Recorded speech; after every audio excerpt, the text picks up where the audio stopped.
नमस्कार दोस्तों, मैं भाविनी मिश्रा अपनी चैनल में आप सभी का एक बार फिर से स्वागत करती हूँ। कैसे हैं आप लोग?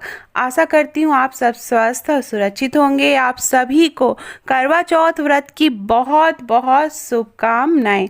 इस वीडियो में मैं आपसे शेयर करूँगी कि करवा में क्या भरते हैं, कितना करवा लेना है।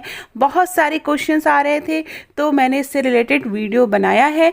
और करवा में क्या भरेंगे मैं दो विधि बताऊंगी। पहली विधि जो मैं खुद करती हूँ और दूसरी विधि जो है कि करवा में क्या भरेंगे वो मेरी बहन करती है जो कि कानपुर में रहती है, यूपी के कानपुर में रहती है। तो ये दोनों विधियां मैं आपको करके दिखाऊंगी कि करवा में क्या भरना है और करवा कैसे रखना है। इसके पहले मैंने वीडियो बनाया था कि करवा कैसे फेरते हैं, आप लोग ने बहुत पसंद किया, उसके लिए बहुत बहुत धन्यवाद। तो पहली विधि जो कि मैं करती हूँ और मैं काफ़ी सालों से इसी तरह पूजा करते आ रही हूँ, तो ये पहली विधि मैं आपको बता रही हूँ कि करवे में क्या क्या भरते हैं। तो मैं 3 करवा लेती हूँ। वैसे तो जो पूजा होती है वो 1 करवे से भी होती है, 2 करवे से भी होती है और 3 करवे से भी होती है। तो मैं पूजा के लिए 3 करवे लेती हूँ। 2 मिट्टी के करवे होते हैं और 1 पीतल का करवा होता है। ये पीतल का जो करवा है वो मायके से आया था और मैं तीनों करवों में जल भरती हूँ। इस तरह से तीनों करवों में जल भरते हैं। उसके बाद उसमें अक्षत, कुमकुम, फूल, ये सारी चीज़ें डालेंगे।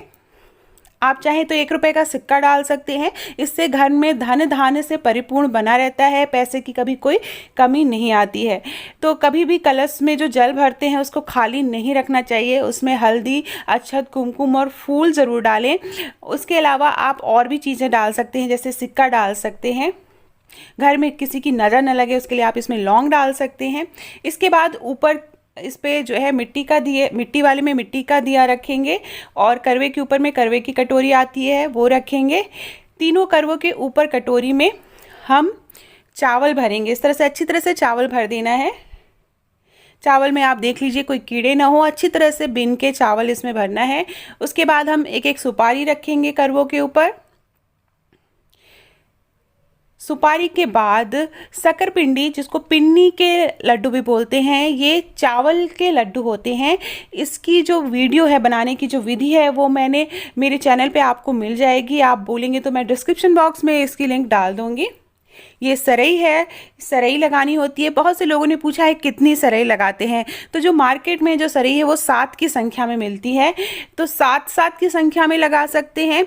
मैं 4-4 लगाती हूँ क्योंकि चौथ का व्रत है, तो चौथ का व्रत में हर चीज़ 4 लेते हैं, तो मैं 4-4 की संख्या में सरई लगाती हूँ तीनों करवों में। और इस तरह से करवे को हम रख देते हैं पूजा वाले स्थल पे। करवे के ऊपर मैंने जो है गट्टा रखा है, इसमें चावल के लड्डू रखे जाते हैं, रबड़ी रखी जाती है। सिंघाड़े का फल इस समय मिलता है, फल में सिंघाड़ा मिलता है तो सिंघाड़ा रखा जाता है। याद रखिए कोई भी चीज़ आप जो रखेंगे करवों के ऊपर वो 4-4 की संख्या में रखना है। सुपारी 1 रखेंगे, बाकी जैसे कि आपने लड्डू रखा तो 4 की संख्या में होना चाहिए, सिंघाड़ा रखा तो 4 की संख्या में, रबड़ी या गट्टा रखा तो वो 4-4 की संख्या में रखना है। तो इस तरह से बहुत से लोग ये सारी चीज़ें करवे के अंदर भर के रखते हैं। तो दोनों विधि सही है। अभी दूसरी विधि में बताऊंगी कि करवे में क्या भरते हैं। मेरी बहन करती है उस तरह से, तो वो विधि भी मैं बताऊंगी।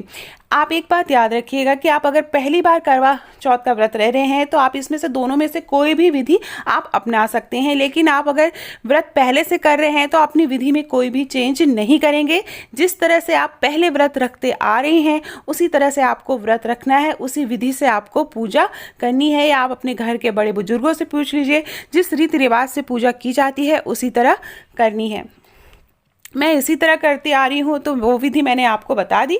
तो करवों को रखेंगे दाहिने और बाएं तरफ, इस तरह से करवों को रखेंगे फोटो के बीच में सरई लगा के। फिर उसके बाद जो जल वाला करवा है उसमें भी हमें सरई लगानी है। उस पीतल वाले करवे को चंद्र भगवान को अर्घ देते समय हम वो करवा लेके जाएंगे, थाली सजा के चंद्र भगवान की पूजा करेंगे और उस करवे से हम चंद्र भगवान को अर्घ देंगे और पूजा करेंगे। इस करवे को पूजा के बाद, कथा सुनने के बाद फेर देना है। दाहिने करवे को बाएं और बाएं करवे को दाहिनी ओर रखना रहता है। इस तरह से करवा फेरते हैं। करवा फेरने की मैंने वीडियो बनाया है। करवा 1 बार फेरा जाता है या 7 बार फेरा जाता है। ठीक है, इन दोनों में से आप कोई भी विधि आप अपना सकते हैं। अब मैं आपको दूसरी विधि बता रही हूँ जो कि मेरी सिस्टर काफ़ी सालों से करती आ रही है। अलग अलग जगह अलग अलग विधियों से पूजा की जाती है, करवे में अलग अलग चीज़ें भरी जाती हैं। तो कोई भी मन में वहम न लाइए कि हम किस तरह से पूजा करें। एक विधि को फॉलो करिए और उसी विधि को हर साल उसी तरीके से आप पूजा करते रहिए। हर दो इंसानों के बीच में जो पूजा की विधि होती है वो थोड़ी सी अलग हो ही जाती है, तो मन में कोई भी वहम न रखिए। देखिए, अब ये इस विधि में 2 करवों से मैं पूजा की, मेरी बहन जो है वो 2 करवों से पूजा करती है, जिसमें एक पीतल का करवा रहता है और एक मिट्टी का करवा रहता है। पीतल वाले करवे में जल भरती है और जल भरने के बाद उसमें अक्षत, कुमकुम और हल्दी डालते हैं, फूल डालते हैं। और दूसरे करवे में खाने पीने का सामान रखा जाता है, फूल डाल दिया। और जो पीतल का करवा है, इस पीतल के करवे से ही जल देते हैं। ये कहते हैं ये अपना करवा होता है। और जो दूसरा मिट्टी का करवा है वो माँ पार्वती का करवा माना जाता है। उसके ऊपर चावल भर के इस तरह से रखेंगे। दूसरे करवे में भी चावल भरेंगे। बहुत से लोग गेहूं भी रखते हैं, तो गेहूं या चावल जो घर का अनाज है वो रखा जाता है। उसके ऊपर दिया रखेंगे। दूसरे करवे में जो दूसरा करवा है थोड़ा सा बड़ा साइज का लीजिएगा, उसमें आप खाने पीने का सामान रखते हैं 4-4 की संख्या में। जैसे चावल का लड्डू है 4 की संख्या में, ठेकुआ बनाती है 4 की संख्या में, और पूड़ी 4 की संख्या में, बतासे 4 की संख्या में। तो सबसे पहले इसमें लावा भरा जाता है। ये इस तरह का लावा मिलता है। अगर आपको लावा नहीं मिल पा रहा है तो आप गेहूं भी भर सकते हैं। अगर गेहूं भी नहीं मिल पा रहा है तो आप थोड़ा सा चावल डाल देंगे, कच्चा चावल इस तरह से आप डाल देंगे। उसके बाद आप इसमें 4 ठेकुए, पूड़ी 4, बतासे 4, शकरपिंडी के या पिन्नी के चावल के जो लड्डू होते हैं वो भर देंगे, 4 बतासे भर देंगे। तो इस तरह से करवा में खाने पीने का सामान भरा जाता है और एक करवे में जल भरा जाता है। इस पीतल के करवे से चंद्र भगवान को अर्घ दिया जाता है और ये दूसरे करवे को माँ पार्वती का करवा माना जाता है। इसके ऊपर जो है रखा जाता है फरा इस तरह से। तो फरा भी 2 तरह से रखा जाता है, या तो आप इस तरह से फरा बना लेंगे या कच्चे आटे की गोलियां बना के रखी जाती हैं। कच्चे आटे की गोलियां ये भी 4 की संख्या में रखा जाता है ऊपर की तरफ। तो आप इस तरह का अगर फरा नहीं बना सकते हैं, ये फरा है, इसके अंदर दाल भरी होती है। तो अगर इस तरह का फरा नहीं बना सकते हैं तो आसान विधि है कि आटा ऐसे गूंथ लें और उसको पकाना नहीं है। आटा गूंथ के उसकी छोटी छोटी गोलियां बना लेनी है। 8 गोलियां बनानी हैं, जिसमें से 4 गोलियां इस करवे के ऊपर और 4 गोलियां इस करवे के ऊपर रखनी है। उसके बाद ये बीच में मैं कलश रखूंगी, तो ये कलश में भी जल भर दिया है और इस कलश में भी आप अक्षत, कुमकुम, हल्दी डालेंगे। आप 1 रुपये का सिक्का डाल सकते हैं। जैसा कि मैंने बताया, सिक्का डालने से घर में धन धान्य से परिपूर्ण बना रहता है। धन की कभी भी कोई, अनाज की कभी कोई कमी नहीं होती है। फिर ये जो करवा है, इस करवे को जहाँ पे भी आप पूजा कर रहे हैं तो अपना करवा दाहिनी ओर रखते हैं और माँ पार्वती का करवा आप बाईं ओर रख सकते हैं। बाद में जब पूजा हो जाएगी तो इस करवे को वहाँ से उठा लेंगे और इसी करवे से, देखिए मैं सिक्का डाल रही हूँ, इसी करवे से, इस सिक्के को बाद में आप किसी मंदिर में दान दे सकते हैं, पंडित जी को दान दे सकते हैं। तो इस पीतल के करवे से ही वहाँ से उठा के ले जाना है और चंद्र भगवान को अर्घ देना है, पूजा करनी है। दूसरा करवे में जो सामान है उसे पति को पहले खिलाया जाता है, प्रसाद के रूप में घर के सदस्यों को खिलाया जाता है। तो इस तरह से फोटो रख के दोनों करवों को रख दिया जाता है। एक करवे को आप दाहिनी ओर, एक करवे को बाईं ओर रख सकते हैं। इस तरह से सरई लगाएंगे। सरई आप 7-7 की संख्या में लगा सकते हैं। मैं सरई 4-4 की संख्या में लगाती हूँ क्योंकि चौथ का व्रत है।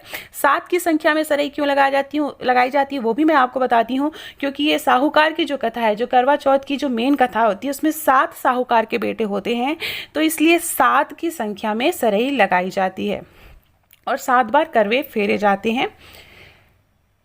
तो इस तरह से अब उसके बाद जो भी विधि आप अपनाते हैं, पूजा करने की सरल विधि होती है। हल्दी, अक्षत, कुमकुम लगाएंगे, सिंदूर चढ़ाएंगे, फूल माला चढ़ाएंगे, वस्त्र चढ़ाएंगे, फल फूल चढ़ाएंगे, जो भी चीज़ें प्रसाद में बनाई हैं वो चढ़ाएंगे। उसके बाद कथा सुनेंगे और फिर इस तरह से करवा फेर देंगे। तो इस तरह से विधि से आप, विधि विधान से, सच्चे मन से आप पूजा करिए। एक बात का हमेशा ध्यान रखिए, जब भी मन में कोई वहम आए तो उस वहम को ना आने दीजिए कि हमने कुछ अलग तरह से पूजा की, सामने वाले ने किसी अलग तरह से पूजा की है। कोई भी वहम मत आइए। जितने आसानी से, सरल तरह से आप पूजा कर सकती हैं, उसी विधि को अपनाइए, उसी विधि से आप पूजा करिए। जिस तरह से आप सुहाग लेते आ रही हैं उसी तरह से आप सुहाग लीजिए। इसमें कोई भी मन में वहम ना लाइए कि कैसे किया, क्यों किया, वो ज़्यादा लेते हैं, वो जल भरते हैं, वो दूसरे लोग जो है उसमें अनाज भरते हैं। तो आप किसी भी विधि को अपनाएं, सच्चे मन से पूजा करिए, श्रद्धा के भाव ही काफ़ी होते हैं। और याद रखिए, पूजा किसी भी विधि से की जा रही है उसमें जो सबसे इम्पॉर्टेंट चीज़ होती है वो होता है विश्वास। जिस विश्वास और श्रद्धा और भक्ति से आप सच्चे मन से आप पूजा करेंगे, आपको आशीर्वाद माँ का ज़रूर मिलेगा। इसी के साथ ही वीडियो एंड करती हूँ।